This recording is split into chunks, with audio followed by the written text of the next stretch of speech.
For this show, all right, we got Chris Dempsey on, Nuggets reporter and analyst for Altitude Sports. What's going on, Chris? How you doing? What's going on, fellas? Thanks for having me on. It's a true honor to be here. I appreciate it. Absolutely, no doubt. So obviously, the team that we're going to get ready to talk to you about is the Denver Nuggets. So right now, obviously, there's a lot going on around the league and things like that. But I think it's only right that we start off with talking about the MVP. So I have to ask you, do you think Nikola Jokic gets the respect that he deserves? I think it's a complex question. The short answer is yes, he's the MVP. For him to be the MVP, I think you have to have garnered that respect and people think that much of you to go ahead and vote you to that post. I think it's interesting, the narrative around him from a talk show standpoint, from a, there's a lot of, he's just not your typical star. He's just not. He's not flying high. He's not a real walking highlight reel, and he's not on social media. He doesn't do any of those kind of things. And so difficult to get a handle of his personality if you're not around him on a day-to-day basis. And then the highlights that he puts on the screen on a nightly basis, it's a lot of layups. It's a lot of short jump shots. It's a few 3-pointers and sometimes it's a highlight reel pass. And so I don't think that those necessarily always resonate, with the casual fan, with the mass fans out there. And so I think there's a tendency to downplay what he is, or maybe just not truly understand what his impact on this basketball team is. And it is immense, fellas. It's immense. But I think so. I think both things about him, because even when he won that MVP last year, I think there was just a lot of talk as to should he win the MVP. But when you started doing the straw polls and started seeing some of the media around, polling their media coworkers, like he was winning in a landslide. So, there is a big faction of experts out there that see him for what he is. I think it's just that the casual fan is just is not quite there yet. Do you think he's just unappreciated because his game is predicated on skill set and not athleticism? I do, because listen, when I grew up in basketball, it's Jordan, it's Kobe, it's LeBron, it's this athleticism and how basketball has been for many, many years, for basically to the through the history of time until this era right here. And I would say in the last maybe 10 years. And I am in Denver, and the Golden State Warriors are a big part of, I think, changing what basketball looks like in the NBA. And players like Nikola Jokic, he's a center. When I was growing up, it was Patrick Ewing and Hakeem Olajuwon and these guys, and you knew you were just going to get the ball up the court, medium tempo or slow tempo, throw it to this guy on the block, and he was going to deal, score, and then you're going to run back down and play defense. And that's just not how it's done anymore in this league. And so the center position has had to evolve. And I think Nikola Jokic is one of the true, just a really big example of how far that position has evolved. But because he's not doing it in a flashy way, I think it's easy to miss. And you would have to really watch a majority of Nuggets games to understand what his impact is on a possession to possession and then game to game basis. Do you think that he can be the best player on a championship team? Yeah, I do. And when Jamal Murray and Michael Porter Jr. and all the players that they are missing come back, I think the Nuggets will put themselves in the championship mix in pretty short order. I don't know that that's this season, but certainly next season they should have all of those players back. And I think that would vault them into at least the short list of teams that have the ability to get to the NBA Finals. Golden State not going anywhere. Phoenix is not going anywhere. Neither is Utah. There's some teams on the come up, Memphis and Dallas and these. So, the Western Conference, while it doesn't look fantastic right now, is going to get back to what it was, I think, in the next year or so. But I think the Nuggets can be part of that. I think the talent is there. And Jamal Murray, we saw him go toe-to-toe with Donovan Mitchell a couple of seasons ago in the bubble. And there's a lot of talent on this team. Aaron Gordon is a player I didn't even mention. So, yeah, I think the Nuggets can get there. And if they do, it will be in large part because Nikola Jokic is the lead player getting them there. Can you talk about the importance of Jamal Murray? Because you said that you believe that Nikola Jokic would be can be the best player on a championship caliber team. I will argue that in 2020, the bubble playoffs, it looked like Jamal Murray was the best player on that team. Jamal, like the bubble playoffs to me for Jamal was his national kind of come up, because I think there was a lot of respect for Jamal Murray about the kind of player that he was. But then when he put 50s on the board, it was like, oh, okay. And then, he had the moment on the TNT cameras where he got very emotional with all the social justice issues that were going on too. And I just think that resonated with fans as well. I mean, he is just an ultra talented player. And he's the guy who's going to put the highlights on the rim. He's going to put the posters on the board and shoot the threes and shoot the arrows and do all the things. And so I think for a Nugget standpoint, he's definitely the emotional leader, bar none. Like that's the guy, and they really miss him a whole lot. But then when it comes time in the fourth quarters of games and you need big shots to be taken and made, he's never shied away from that, not one single second ever. And he makes a lot of those shots. And he just, when you talk about the Nuggets, certainly here in Denver, it's a package deal in terms of that two-man game, that Murray-Jokic combo that sees them through all the wins and all the success that they've ever had. And so, it's 1A, 1B, is how, and for many people, they think Jamal is the best player. And I think that can be interchangeable, depending on the week, the game, all that kind of thing. But certainly those two players are just elite level players. And those would be the guys to lead the Nuggets wherever they go. What would you say is like the best part though about Jamal's game? Like the part that really makes him stand out? I think for me, it's his fearlessness. Especially from the moment that he walked in, he walked into the Nuggets at 19 years old, and he walked into a team that had veterans on it, but that also wasn't really winning and was trying to find its way and trying to get its footing back into a space where Carmelo Anthony had them for the better part of a decade in the playoffs all the time. And, his walking into this situation and just not being afraid, not shrinking from any moment, it's hard to do. It's hard to do. It's a bigger stage in college, even if you go to a school like Kentucky. It's the stakes are higher. The games and individuals and everything is just bigger. And so for you to come in and just say, okay, but I'm here and I'm gonna go ahead and get this done. And I'm gonna help. I'm gonna do the best I can right now while I'm learning, but I'm not gonna take a backseat to anybody. And for Jamal Murray, I think that is what impressed me just right from the jump. And then as he has evolved, as his game has evolved, I think Jamal Murray is better than I thought he was going to be, and he still has room for growth. And so I think that's really scary for the rest of the league. But from a skill standpoint, I mean, his ability to knock in threes and then just get anywhere he wants to on the court, and I think that's what was missing from his game when he came out of Kentucky was he knew the shots that he wanted.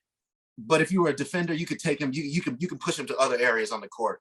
And now you just can't do that. I mean, he's getting anywhere he wants. And plus he can score from anywhere in a way that he couldn't earlier. So, but it began with that confidence and that belief. And I think that's what's most impressive to me about him. Do you believe that the Denver Nuggets should allow Jamal Murray to come back this year if he's fully healthy? Or do you think they should wait till next season? Yeah, that's a good question. I'm of a couple of minds about this. Prior to the season, I think I was more in my own headspace. I thought, there's no way he's coming back. I mean, you're talking about he was injured last April 10th. And then the season, or I might have these dates juxtaposed, but the season ends, I think, 2 days later 2 days later than what he was injured in just a calendar year ago.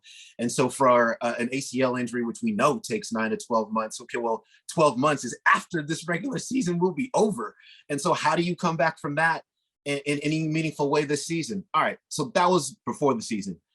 But having seen him and his workouts and some of the stuff that he's doing in warmups before the games, I think there's a chance. I do. I think there's a chance. And he looks really, really good. And he's about 8 months now removed from that injury. So, I mean, the line that the Nuggets have given everybody, I mean, there's still a long way to go for him. And he's still got to get back in condition and everything else.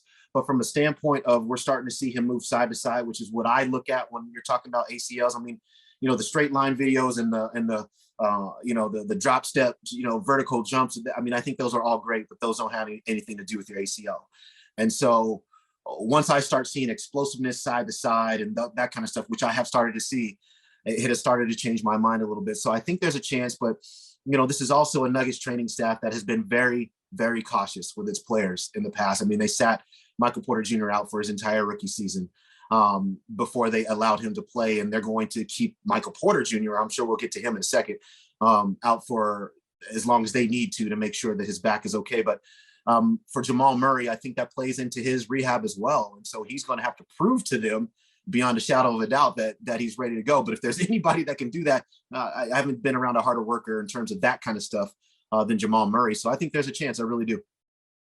Yeah, and one thing too I want to touch on about Jamal and ask you is, where do you think he is in terms of relation in comparison to other young point guards around the league? Because obviously now the top ones that are getting shown a great amount of attention, you got Ja Morant, Trae Young, and things of that nature. But obviously with Jamal being injured, the intention really just isn't there. So when healthy, how do you think Jamal kind of pairs up with those other guys? I think he compares really well. And, for him also, he came in kind of as a combo guard. I mean, he wasn't a true point guard. I mean, he'll tell you he was a true point guard, but Kentucky basically never played him at point guard. I mean, they had Tyler Ulis at the time at point. And so he was basically the two, and he was a sharpshooter. He was knocking in 3-point shots for Kentucky. And so he came into Denver with the ability to play point, but probably more of a two. But he has worked himself into a space where he's a really good point guard. I think, you can play him on or off the ball. He's I think he's equally as effective now in both ways. And so I think what he'll show people when he comes back is you just forgot about him, it's easy, because the point guard position in the NBA is unbelievable. It's unbelievable how many good players are at that position. And so on a night-to-night basis, you have to prove it, and you have to show, you go toe-to-toe with all these players. And he has, that's the thing, is he'll do it again. And so I think for him, it's just a matter of getting back on the court and getting back healthy, and then getting back around the league and showing just exactly why everybody started to put him in a certain, just to elevate his platform after those bubble playoffs, and then last season before he was injured as well. So I don't think it's gonna take long anyway, because his name was growing, and all he's gonna have to ever do now is just string together good games, and people are just gonna go, oh yeah, that's right, that's Jamal Murray. Like, this guy can go. So we'll put him in that class of point guard athletes. And so talking about, Jamal, as well as, I think the overall youth with the Nuggets, you mentioned Michael Porter Jr., right? Mm-hmm. So what is it going to mean for the Nuggets to have him back when he's fully healthy? Fully healthy is the big deal for Michael Porter. I mean, he's missing a lot of games, but at his best, I think for about a month and a half to 2 month stretch last season, we saw what kind of a devastating offensive player he can be. And I mean, he was shooting over 50% from three and taking like 6, 7, 8 of them. It just wasn't like, oh, he's taking 2.3 attempts, he's making 50% from the field. No, he's taking a bunch of attempts, knocking them all in. His shooting percentage overall was in the mid 50s.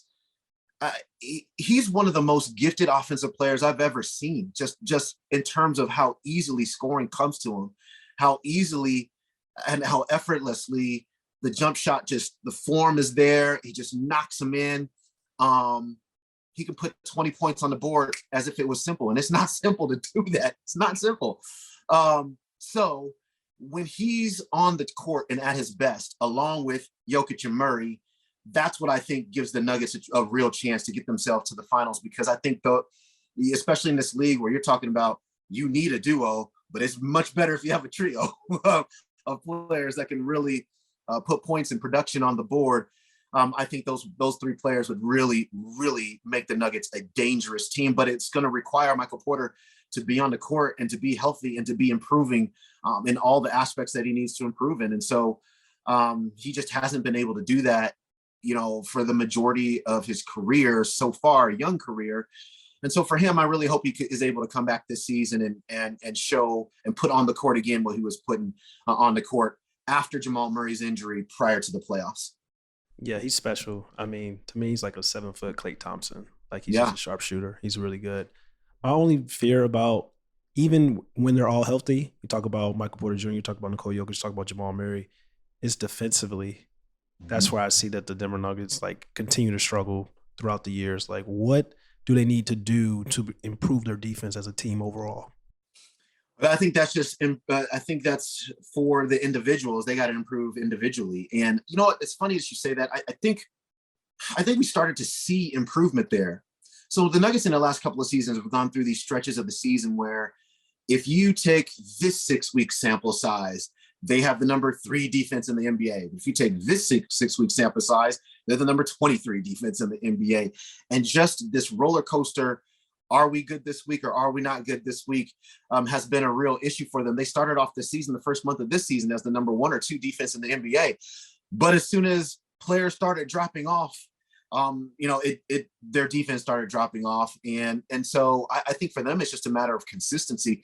Michael Porter, it's a matter, and still will be when he comes back, a matter of getting better and continuing to improve, which I thought he made great strides last season and will make bigger strides this season because he cares. Because what he doesn't want is for a team to go, you know what, we're going to put you in the pick and roll action. We're going to attack you all game long, all season long. And NBA teams, they have no shame. They will do that to you.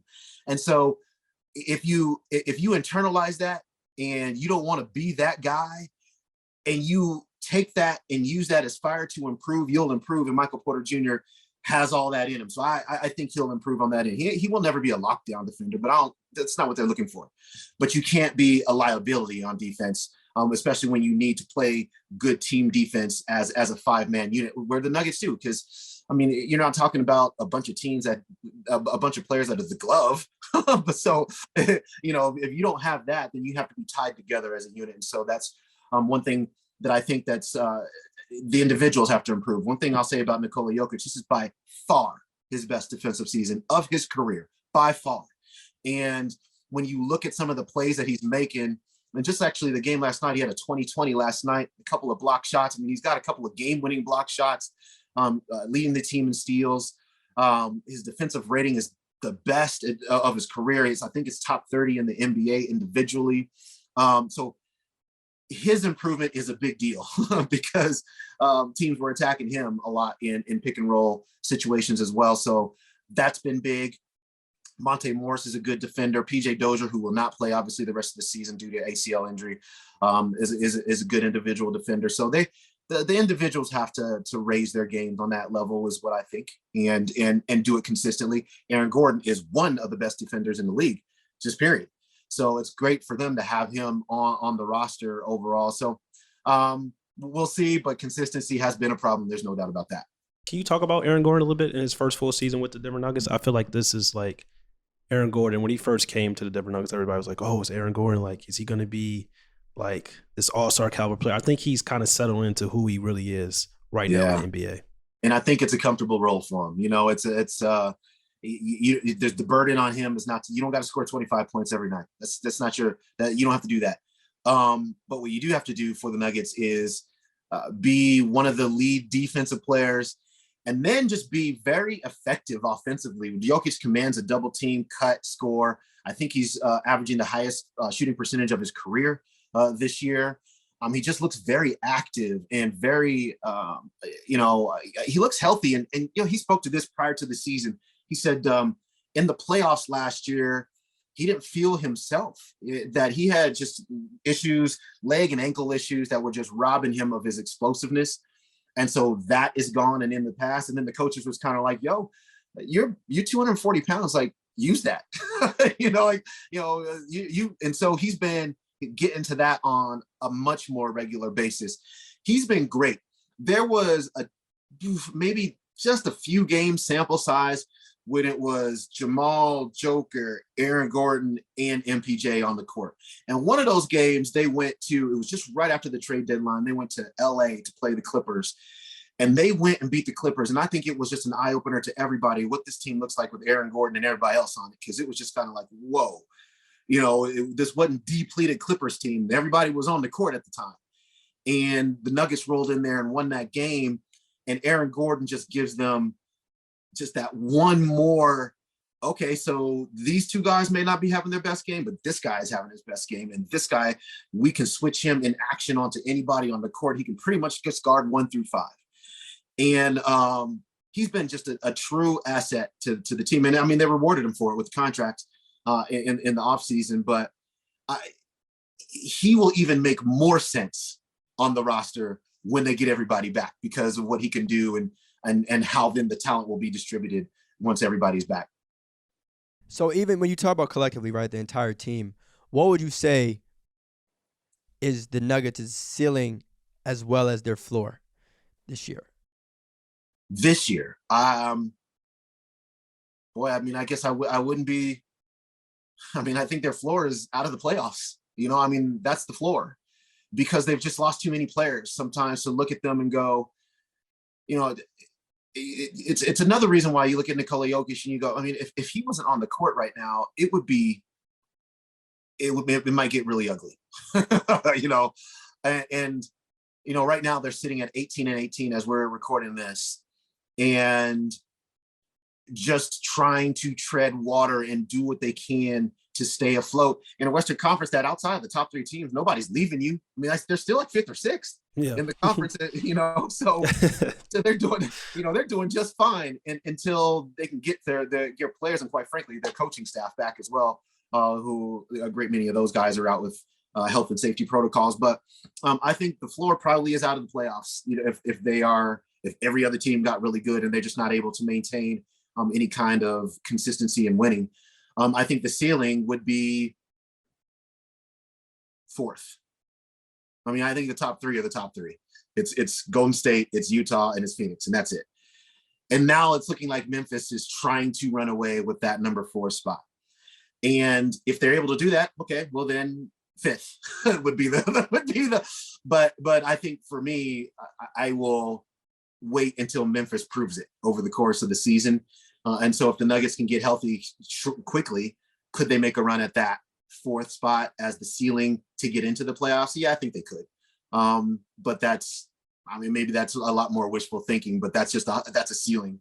And then the floor, obviously, out 10th or 11th or lower. Become playoff time, right? Like if let's say they did get that 5th seed and Memphis ended up being the 4th seed. How do you think that Nuggets team matches up with the Memphis Grizzlies?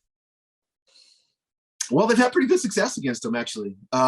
So pretty well. But it's hard to say because I think Memphis is improving by the day. So, what the Nuggets have been good against, the version of the Memphis Grizzlies that they've been good against has been the young and learning Memphis Grizzlies, which they still are, but it seems like they're getting it figured out really quickly.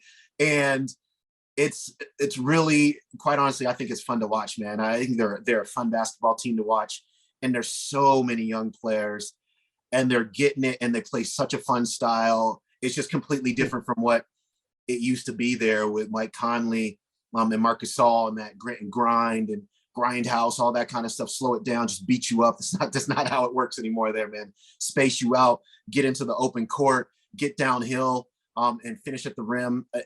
And shoot threes. It's a fun style to watch, and they got great players. And so you can get yourself in trouble if you can't handle John Morant, which you can. But if you got to wall him off and then get out to some shooters, Desmond Bane looks fantastic this season. And I was wondering what kind of player he'd be coming out of TCU. But he is, and a credit to him, because I think he's this good because he's worked this hard. I think the player development staff is really good too, but I think he's worked this hard to get to where he is right now and is growing. But I think it'd be a really good series. I think it's 2 teams that quite honestly can't stop each other. So it'd be a high scoring series. I think Theus, to answer your question, I know you asked Christopher, but to answer your question, I will pick the Denver Nuggets to beat them. Like Memphis they're great right now, but they got to show me. Kind of like what Christopher was saying, especially when it's like, I just saw Nikola Jokic beat Damian Lillard last season with basically the same team he got right now. So I don't think if you're a young team, You want to play like a team like the Denver Nuggets because they're going to attack you, they're going to get after you, and they're going to not be afraid of you. So, you know what? And the thing about them too is I think their offense is kind of as quiet as it's kept. It's a very hard offense to handle, like the Nuggets offense. Mm-hmm. They just do so many things. They put defenses in so many bad situations that how do you defend against that for 48 minutes for 7 games? It's hard, which was one of the reasons why what Phoenix did to the Nuggets was really impressive last year. And even though the Nuggets were a little bit injured, I don't care about that. Just offensively, Phoenix really got into them and were able to force them into many bad games, which nobody else was able to do. So I think for Memphis, it would be very difficult to say, especially a mostly full strength Nuggets team, hold that team under 112, 115 points every night. I don't know if you're quite doing that. Mm-hmm. So, and then the experience the Nuggets already have, which is what Memphis is still trying to gain in the playoffs. I think that would give the Nuggets a little bit of an edge as well. And they got a guard that a lot of people don't talk about, but to me, he's a traditional guard, plays really hard, great defender. Campazzo, like, yeah, having him be on John Morant the entire series, I know. That's gonna same thing can happen. I mean, go ahead. John Morant would still eat. I don't know. Yeah, of course, but I don't. But it's still about having that pest. He's a pest. Mm-hmm. It's kind of like what we saw in the NBA Finals with Stephen Curry and Matthew Dellavedova. Yeah, Stephen Curry was still cooking, but Matthew Dellavedova was on his ass 24/7. That's the type of energy Campazzo will kind of do with John Morant. And let's be honest, in playoff series, especially closely contested ones, all you're really looking for is the 2 to 3 possessions that swing momentum or change a game. Mm-hmm. So Ja can very well finish with 32 in a game, 34, but with 50 seconds to go, did Campazzo force a critical turnover that now separates the game out just enough that the Nuggets are able to close that game out? And I think that's what guys like Campazzo do. Plus, he's just going to make the play. If I had $1 for every guard he's made mad so far in just a year and a half of being in the NBA. Yep, watching him already, because it's like every night somebody's trying to elbow him back or complaining to the refs. Or it's funny. He is a pest, but he plays so hard all the time.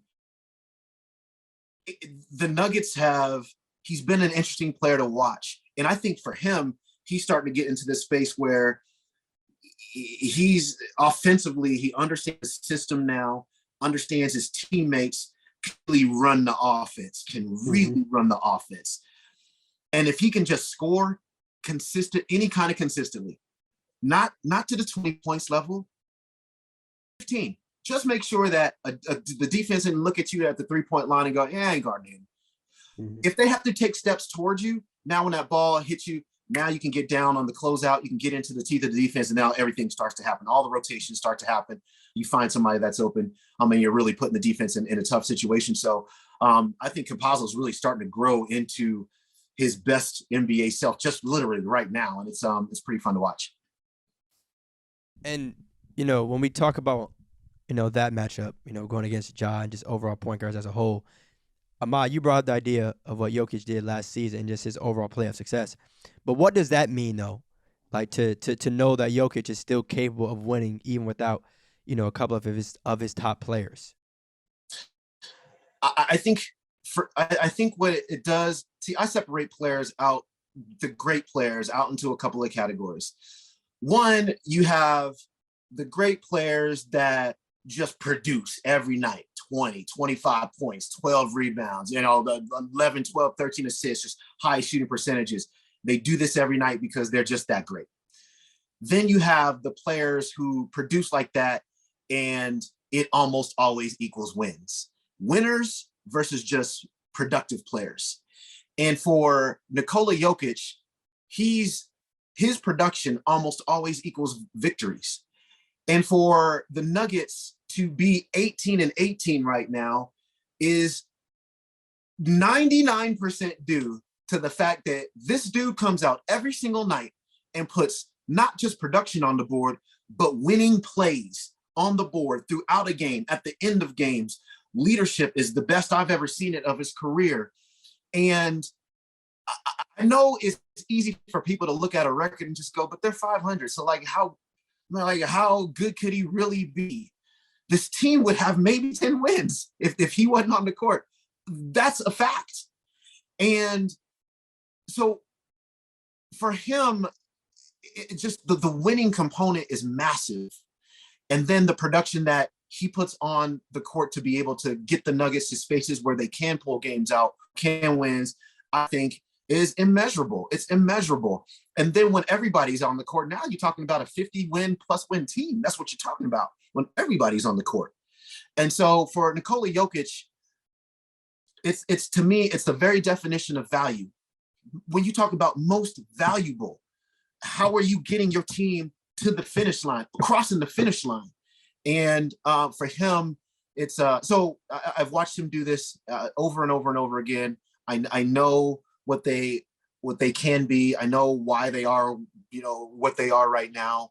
But that's how I separated out. And I think for him, he's a winner. He's just a winner. And when that's the way I see it. Yeah, he's special. Like we had an earlier pod, we was talking about Nikola Jokic, and basically he's a top 5 player in the NBA. He's also a top 5 offensive talent.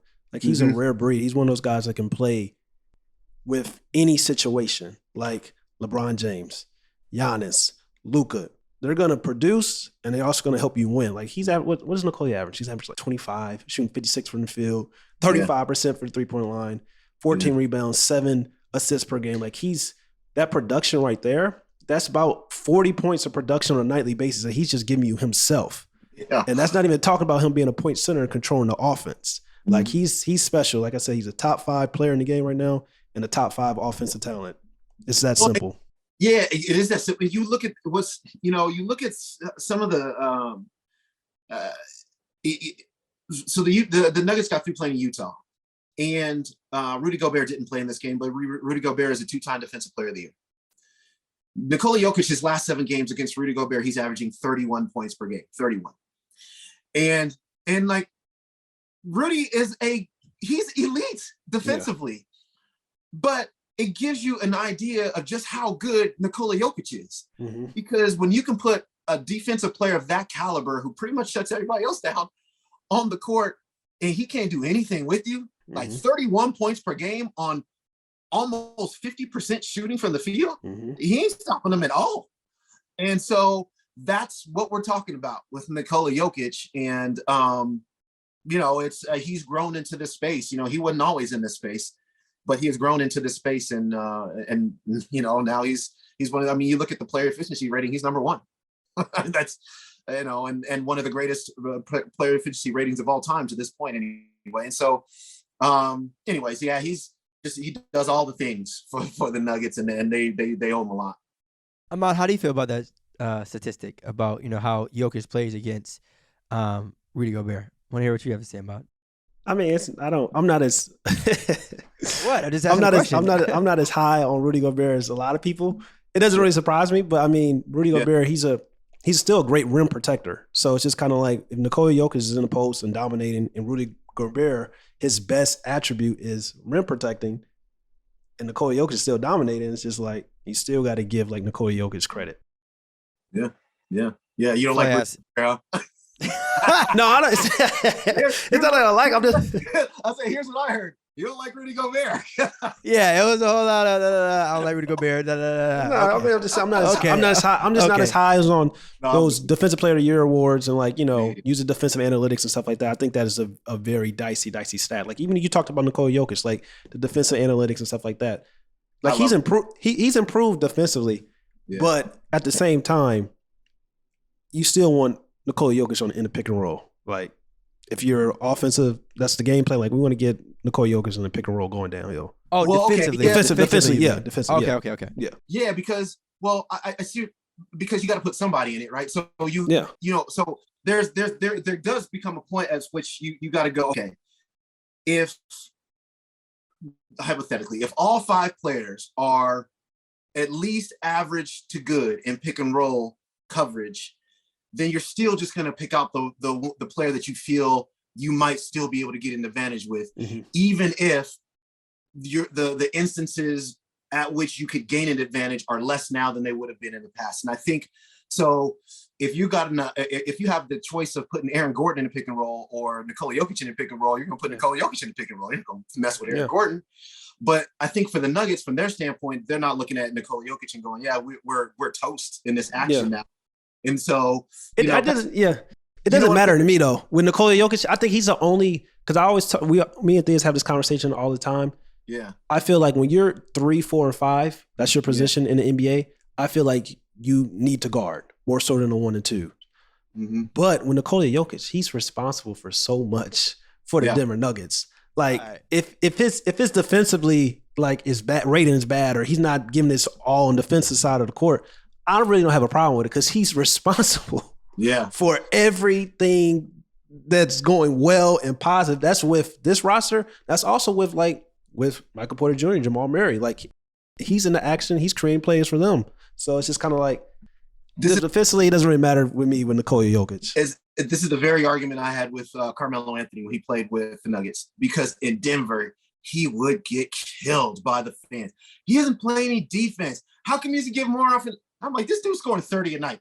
It's hard to do, to be doing this, to be responsible, to take the offensive load, and then you want to lock down. See, there's a reason why we can always count on one hand how many players are great two-way players, because it's that hard to be elite on both ends. And if you're a scorer, if your job is to carry the offensive load, then just do that. Just do that. Give me some effort on the defensive end, but you know what though? If we need some buckets at the end of the game, like we'll hide you. But especially because you need to hear this. Let me break up this part. Especially when your game is predicated on skill set. It's not like Nikola Jokic is a LeBron or a Giannis type of athlete or a Paul George type of, or Kawhi Leonard. Like his game is predicated on skill set. So to expect his lateral movement to be defensively, it's like, all right, come on now. Like, you're doing the most. But go ahead, Theus.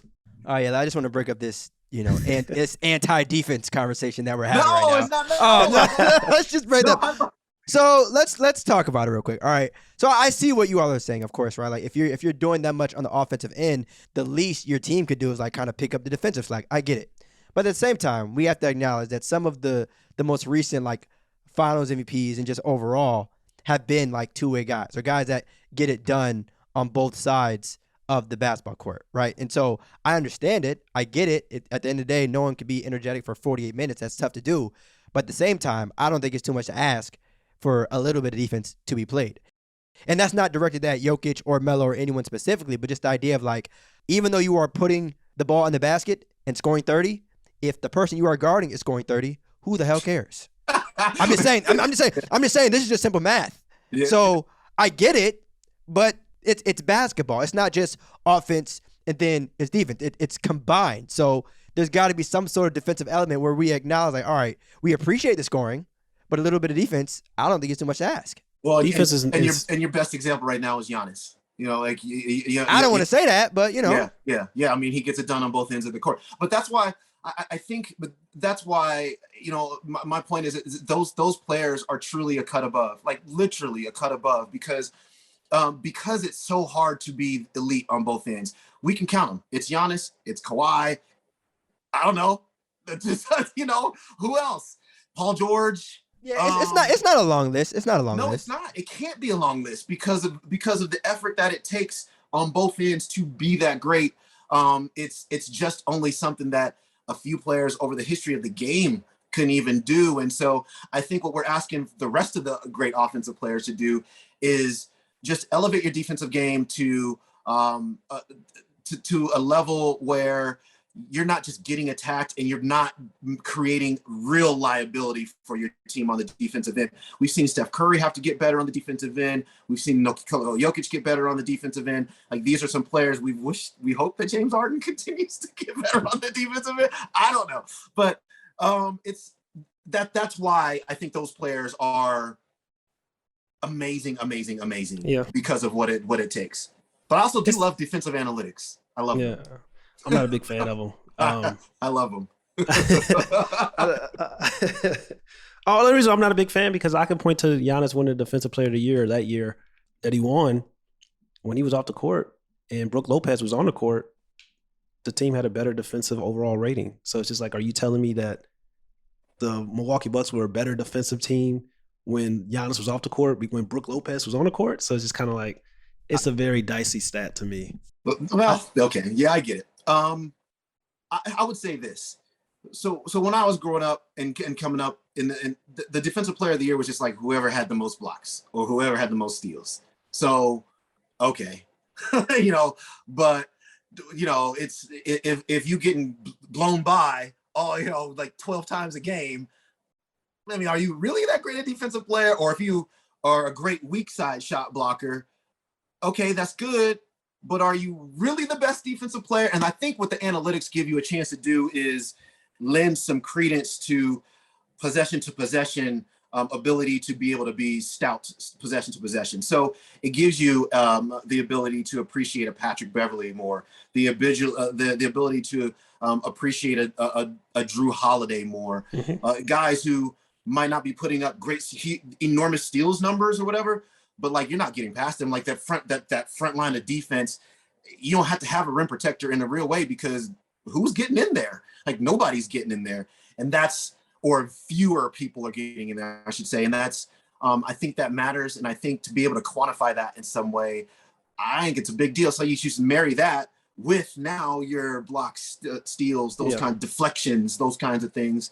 And then you could have a clearer picture of who the best defensive players really are. Yeah.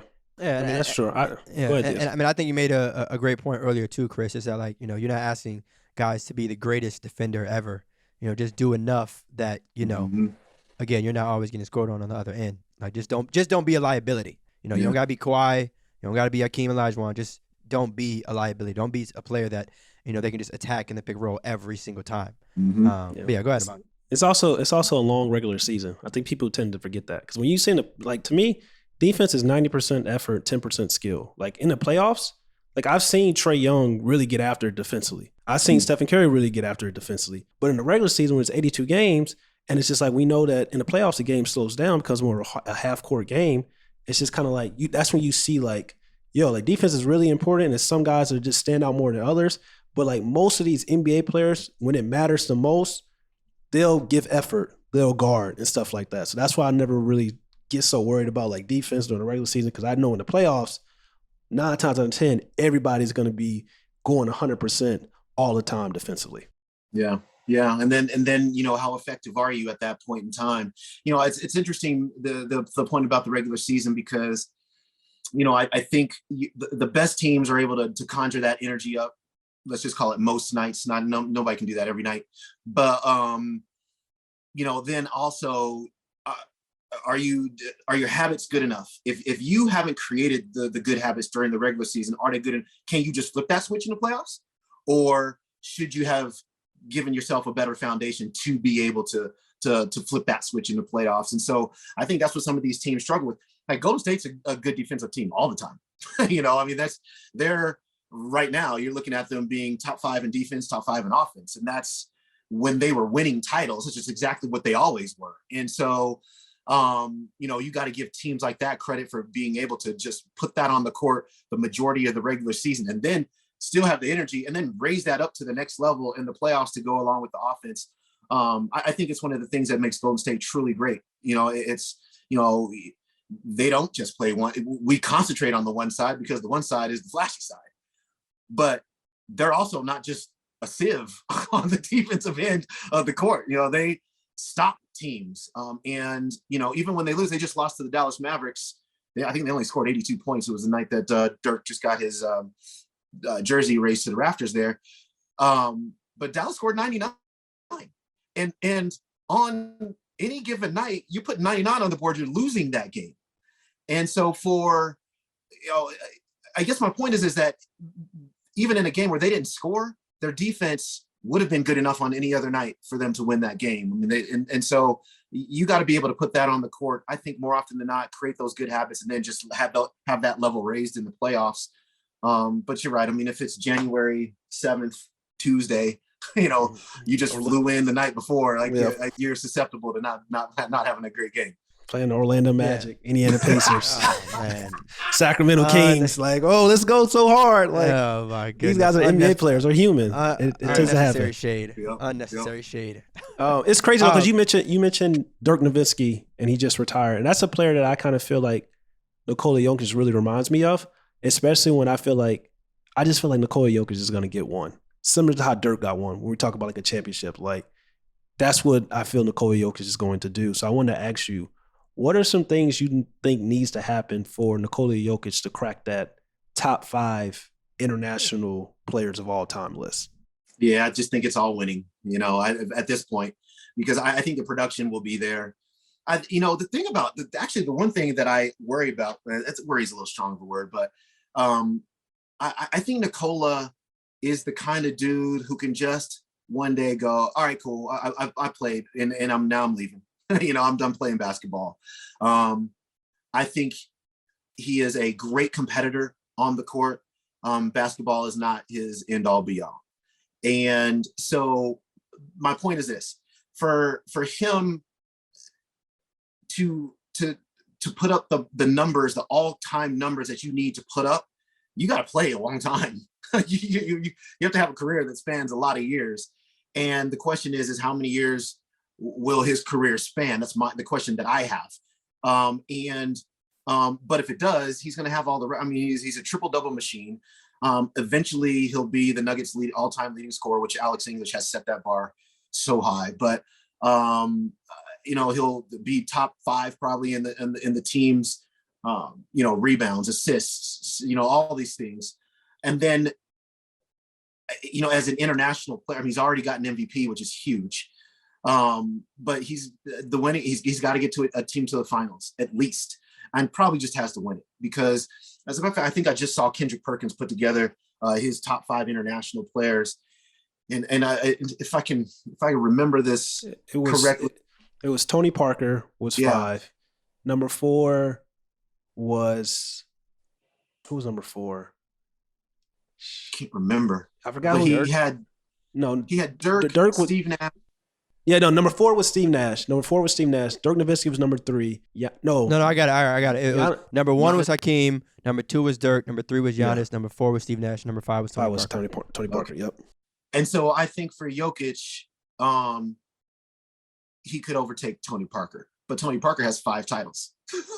So yeah. Don't get disrespectful if you about to say something crazy, because Nikola Jokic is not top 5 international player of all time, even though he has an MVP. I didn't even say anything. We can have that dialogue. I saw your facial expression. What you about to say? You don't think a case can be made that Jokic is over TP? People don't know how good Tony Parker was, and I'm just gonna leave it at that. That wasn't the question. No, I don't. I don't, because I saw Tony Parker be the best player in the NBA Finals and win a Finals MVP, the same, and LeBron James was on that court too. So, and that was over win the Finals MVP over Tim Duncan as well. So, I've seen Tony Parker be crazy in the playoffs. I don't know. What do you think, Chris? I think that Tony Parker's winning right now probably gives him a leg up.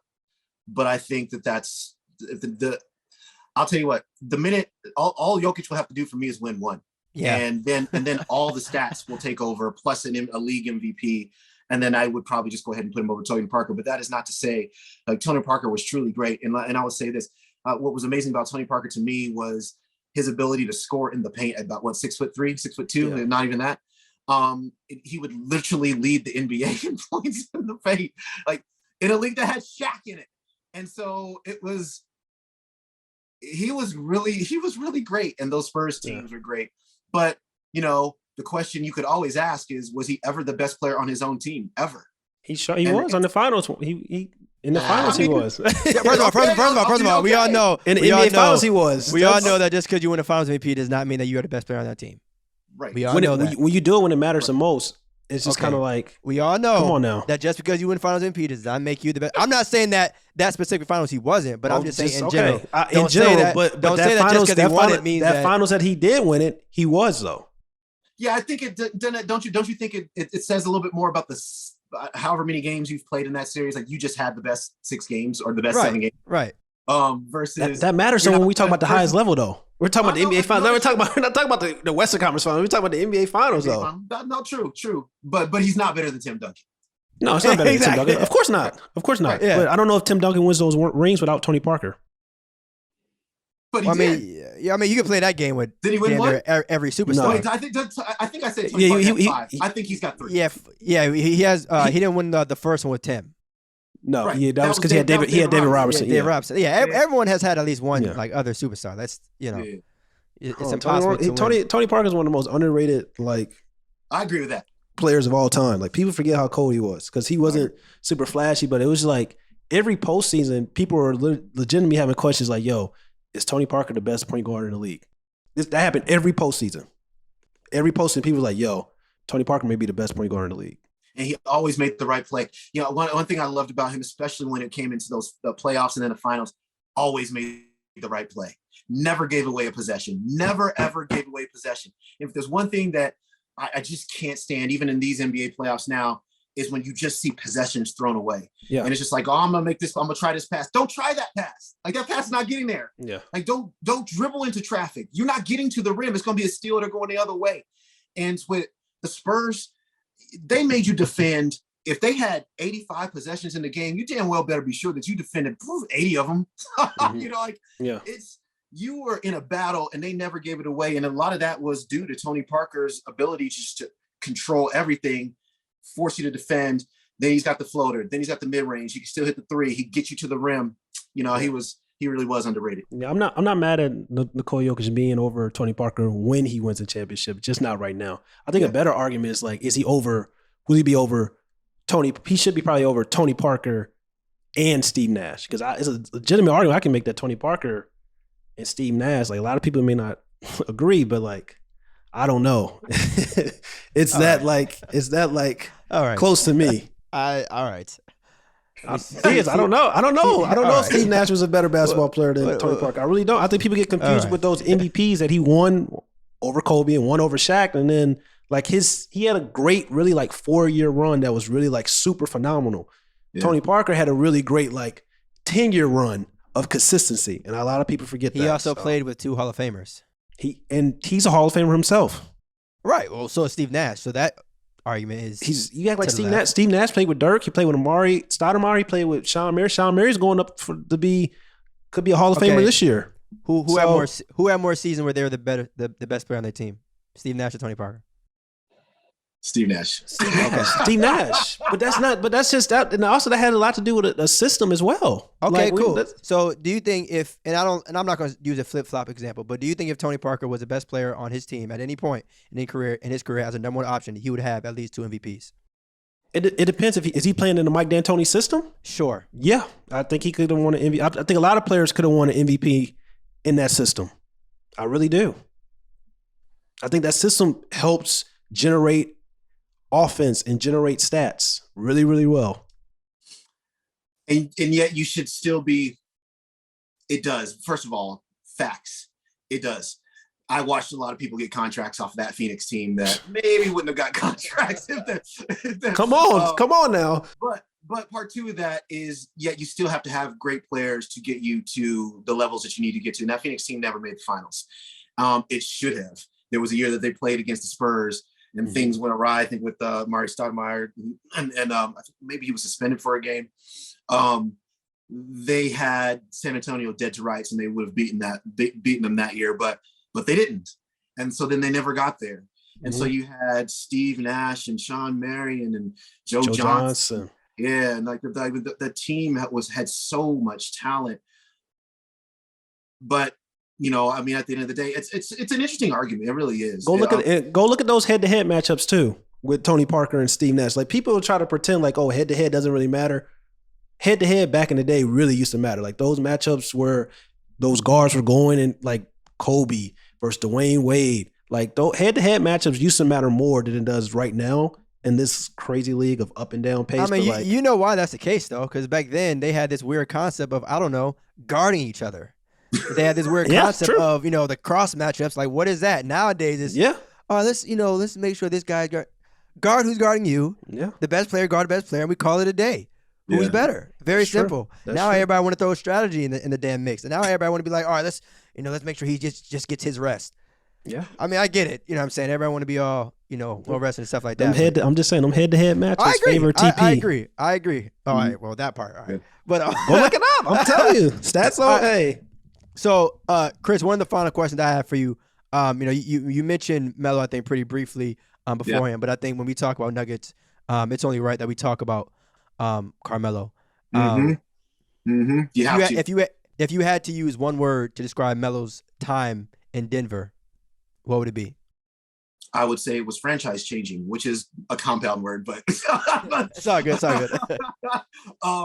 It was franchise changing. And I'll say this: I grew up here in Denver, and when I was a kid, it was about the time Dikembe Mutombo, that team, they were the first 8 seed to beat the 1 seed to beat the Seattle Supersonics. Dikembe Mutombo's on the court holding the ball. That was 1993. It was the very last time any Nuggets team did anything. 10 years. And then Carmelo Anthony shows up on the scene, and they immediately go to the playoffs every single year that he's here and make a Western Conference Finals one of those years as well. And I know that there's a lot of fans here that are still salty about how he left this town, and I get it.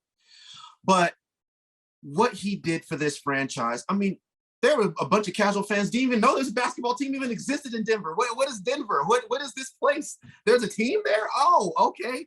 Now Carmelo Anthony comes from the East Coast. He lands here in Colorado, and everybody's kind of like, oh, okay. Listen, I guess we just see who these Denver Nuggets are. But he introduced winning back to the program. He gave this city a superstar, a true superstar for its basketball team. And he should never be forgotten for that. And we're now in an era where there's free agency, there's players that want to go other places. Okay. And that is just what it is. But what you can't forget and what you should always remember is what that player did for your franchise while he was there. And for Carmelo Anthony, he gave credibility, respect, winning. He gave all of these things to Denver as a city and to the Nuggets as an organization. And I think he should always be celebrated for that. Now, it's going to take a long time for a lot of people to get to that space. But still though? Yeah, still. You'd be surprised. It's crazy. Still. Let it go. I know. There's still, look, even the organization. Who's wearing number 15? Nikola Jokic is wearing number 15. So what you right now know is number 15 won't be retired for Carmelo Anthony in Denver. It will be retired for Nikola Jokic at some point in time. That's going to be a heavy ceremony. Right. But I do think this. I think that they need to retire both. Yeah, I think that there will be some sort of a in the rafters recognition of Carmelo Anthony. There has to be. This franchise was not doing anything, and I can't underscore that enough.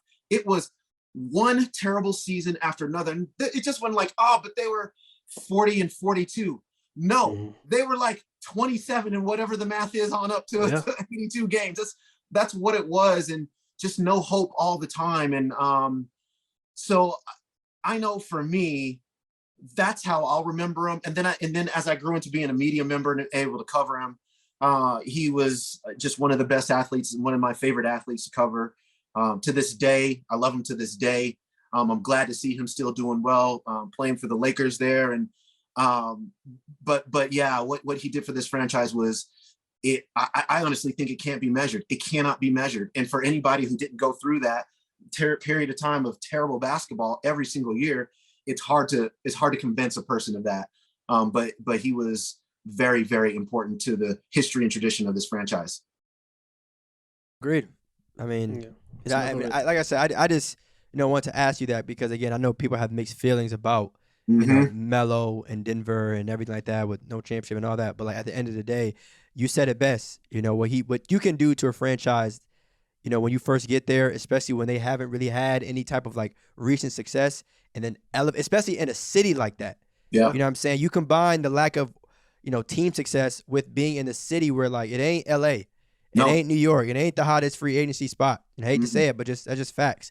You know, and so I definitely think, obviously he deserves his flowers, but even, just mentioning that, it's like, when Melo was doing in the baby blue jerseys with the headband and the braids. Like those were some special moments. And Hey, he glad, showed up in his name showed up in Nuggets name showed up in rap songs. I just remember just all the things. I'm like, damn, he really put the Nuggets on the map, like for real. Jerseys, yep. Yeah, all that. And I'll be honest, like had he not been in the draft class with LeBron James, we would be talking a lot more about his rookie season. Like you look at the numbers, obviously it's LeBron, so it's like, okay. Yeah, like he could have guy in he could have won. He could have won. Yeah, like he really could have. Like, but you look at his number, it's like, yo, he might not have won it, but it's like, damn, like a case could have been made, but you going up against, arguably LeBron James. So that's like exactly. I'm glad Christopher mentioned that though about Carmelo Anthony coming to the Denver Nuggets and having success and what he did for that franchise, because I think people tend to forget that just because you don't win a championship or don't have a championship, that doesn't mean you're not a winner. And what Carmelo Anthony did for the Denver Nuggets when he got drafted there, he won every single season that he was there. So it's just kind of one. Every single one. What can you say? Yeah, he didn't win a championship, but a lot of people, like I told Theus, a lot of people are 0-0. A lot of people don't have championships. So if you can spend your career and you're winning and you're competing each and every season, and even if you don't win a championship, you did your best. Like a lot of people can't even say that. It's true. And, we're in an era, I guess it's sports in general. It's not even just basketball, but you kind of measured by titles. Oh, well, you don't have any basketball tradition because you don't have a title. I don't, or whatever sport it is. I don't believe that. I don't believe that. In the 80s, the Nuggets were really, really good. Alex English, Dan Issel, Kiki Vandeweghe, Calvin Nat, Fat Lever. These players, this team was 50 wins every year. They went to the Western Conference Finals and had to face Magic Johnson and the Lakers. And they come from a space of good basketball. David Thompson, way back in the day before I was even, there was good basketball being played here.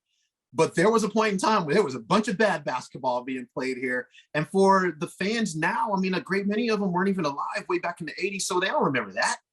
But I think, tradition is the individuals, the great individual players, the memorable games, the you can't forget about these kind of seasons. And Denver has a lot of those seasons, but they forgot about that. And what Carmelo allowed the city and that franchise to do was to puff his chest back up and say, you know what, basketball matters here too. And we do have a lot of tradition. This team has a lot of tradition. And Carmelo he was the catalyst for all of that. They didn't go to the Western Conference Finals till Chauncey got here. But guess what? Every team that makes the conference finals and NBA finals, you need good players. It's not just a one-player thing. You need a team that has grown together, that has great players, that can raise up and reach that level. And so that's what that 2009 Nuggets team was. And Carmelo was it, but it all began in 2003 when he was drafted here. And so that's how I'll always remember him. I'll die on that hill. Like it's not a popular opinion around here to celebrate his time here, but I don't care because he was great. And the reason why we have such high standards for Nuggets basketball right now is because he helped us think that we should have high standards for Nuggets basketball. Yeah. And like a lot of teams, current and past and probably future, are looking for a superstar and haven't had a superstar like Melo in their history ever. And to know that you had the luxury of having one, it's like, I get it. You might have been spoiled in terms of like the way he left and kind of been upset and everything like that. But understand, not everyone gets a Carmelo Anthony. That's right. You don't. And like this is sports. Like there's not a bunch of guys like that can play at that level walking around this earth. That's the reason why they get drafted so high. That's the reason why only 60 players get drafted every year. So it's just a reminder. And walk in and change that franchise at a young age. At a young age. And it's crazy thing is, that big three, that 03, they all did it. D-Wade did it with Miami. LeBron did it with the Cleveland Cavaliers. Carmelo did it with the Denver Nuggets. A lot of people tend to forget about that when you talk about the 03 draft class, but they came in immediately and changed that culture and said, you know what? We're going to start winning now because I'm here. So that's special. Amazing players. Yeah. Well, we appreciate you, Chris, of course, for being on the show, man. Do you Definitely. have any, final words, whether it's on behalf of, just overall takes on the Nuggets or just in general, man? No, I just appreciate being here. I will say this about the NBA in general, and this has nothing to do with what we've been talking about, but one of my favorite things about this season so far has been the literal hundreds of players that have been able to get shots in this league because of health and safety protocols, costing, team, they need players. And for the Nuggets have a couple of three players on the roster right now: Davon Reed, Ray John Tucker, Carleek Jones. Those three players, G League players, and to talk to those three players about their experience, about the gratitude that they have for being in an NBA uniform, the chance that they have to put their skills in front of NBA personnel and on the court with NBA players. I have loved this because it's the single greatest year of opportunity in this league's history. It's because of a reason that we all wish wasn't here with the virus and the pandemic, but it is. And what it has done, it has given players, it has given coaches. Popeye Jones right now is the acting coach for the Nuggets. He almost broke down in 2 different press conferences because he's so happy to have an opportunity to be in the head coach's seat. And I just think that it can't be understated enough how fantastic it is for so many players, coaches, referees that would never get a shot in this league or that are playing, and the gratitude they have. Or players like, I think I saw a quote from Brandon Knight a few weeks ago that was, he said, I don't care. I don't care how I got here, how this opportunity got here, just to be in this uniform again is amazing. And that it underscores the sacrifice that these guys go through, the hardship, the adversity. You're down on yourself. Bobby Portis spoke to this last year after the finals. He said, I didn't know if anybody was even going to call me again, much less be on a court on an NBA championship team. It's not all glitz and glamour in this league. And as a matter of fact, it's mostly not. And for this to be happening for so many players, and some of them are going to stick. Not all of them are going to stick. Obviously, most of them are not. But some of them will. And all of them are so appreciative of it. It's my favorite thing right now that's happening in the league. And like I said, it doesn't have anything to do with what we're talking about, but I did want to say that. And I really appreciate the opportunity to be on with you guys. I really do. Oh, for sure. And I would just say too, going off that, it's definitely kind of cool to see so many guys, like you said, get, different opportunities to kind of, prove themselves again or prove themselves for the first time. And like, it's wild times that we're living in. Of course, we want everyone to stay safe, but at the same time, you sometimes just have to take advantage of your opportunity, no matter how it might present itself to you, so definitely congratulations to everyone that's kind of doing their thing in the league like that. So no, we'll just see how the year continues to go. But yeah, man, again, appreciate you for being on the show. Chris Dempsey, all right, Nuggets reporter and analyst for Altitude Sports. All right, and just like that, y'all, we gone. Peace. What's up, y'all? It's Theus McBee. Make sure you go follow No Pump Fakes on YouTube, Apple Podcasts, Spotify, and wherever you listen to your podcasts.